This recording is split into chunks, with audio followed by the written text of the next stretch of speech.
you just bam, bam, bam. Truth this is where people are going to get drawn in, or where they're going to start really connecting. Yeah, I mean, I had a lot of issues, be honestly, a lot to do with pornography.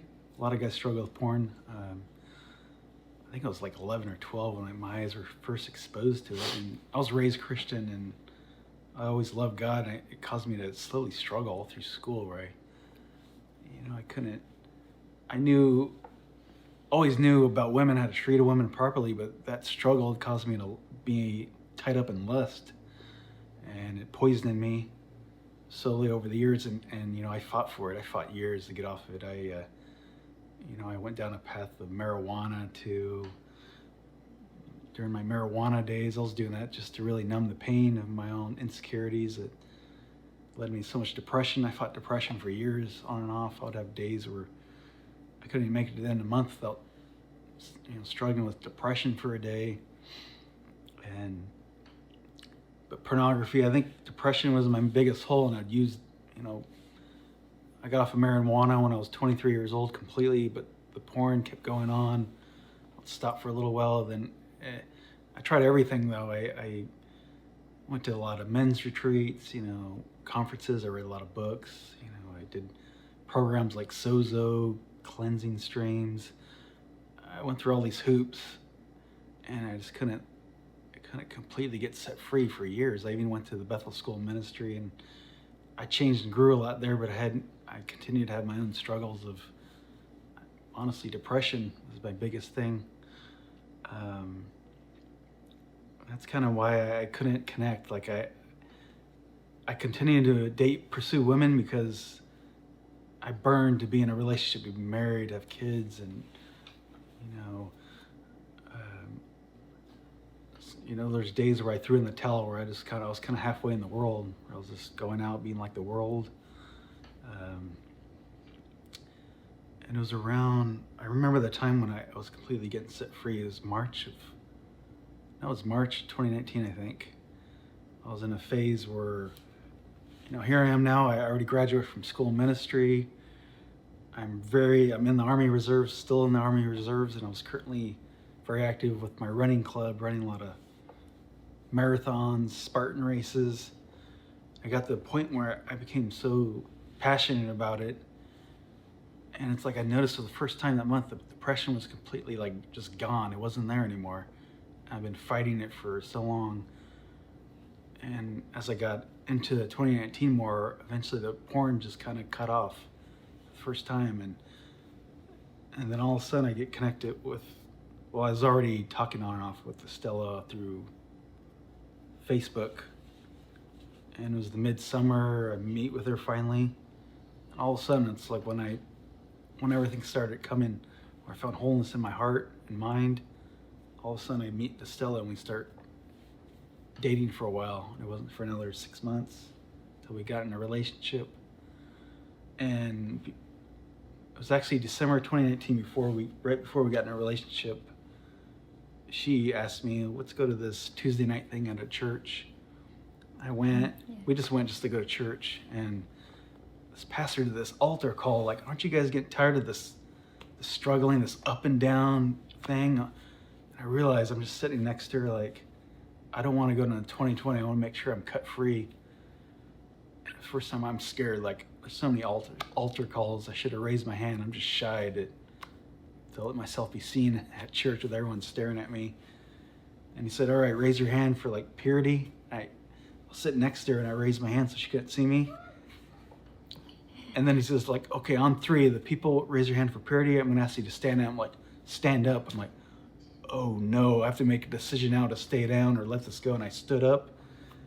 I was just standing there scared because now Estella knows I stood up to that. And then they asked me to go down to the altar. I'm like, this guy.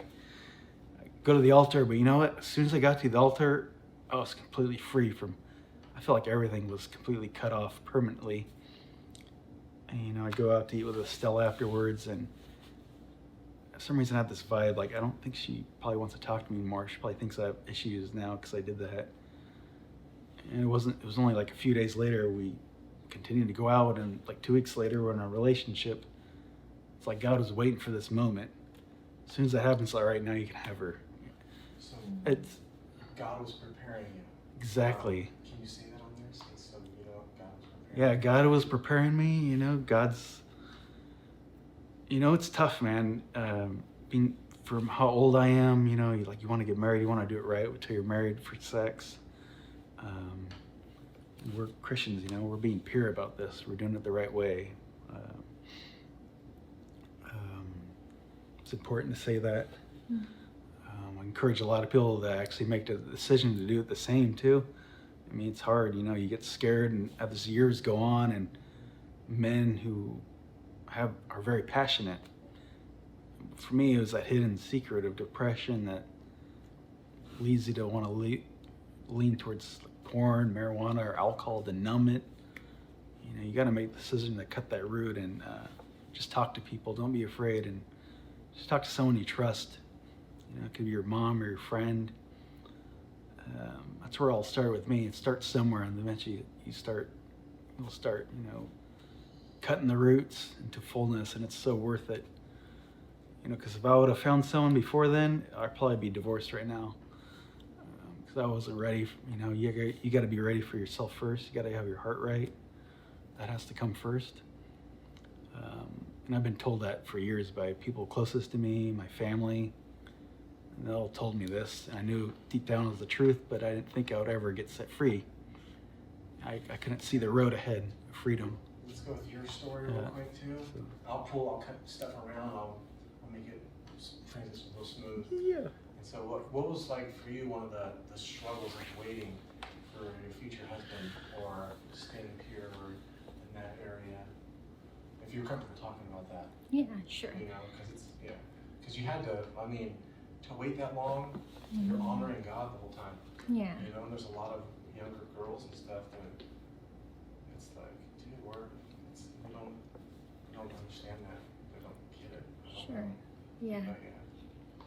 Well, for me, being single for a long time, how do you maintain purity? And I guess it's my covenant with the Lord that I will stay pure until He gave me the right person in my life. And I wasn't really sure if I wanted to be married or not. I was just so into ministry and to physical therapy, my career, and but I have a desire for marriage, and I wanted to keep myself pure for my future husband. And I like to encourage young women, those that are waiting, to keep yourself pure, first for the Lord, and He will honor your waiting, your honesty, and the time where you keep yourself just for Him.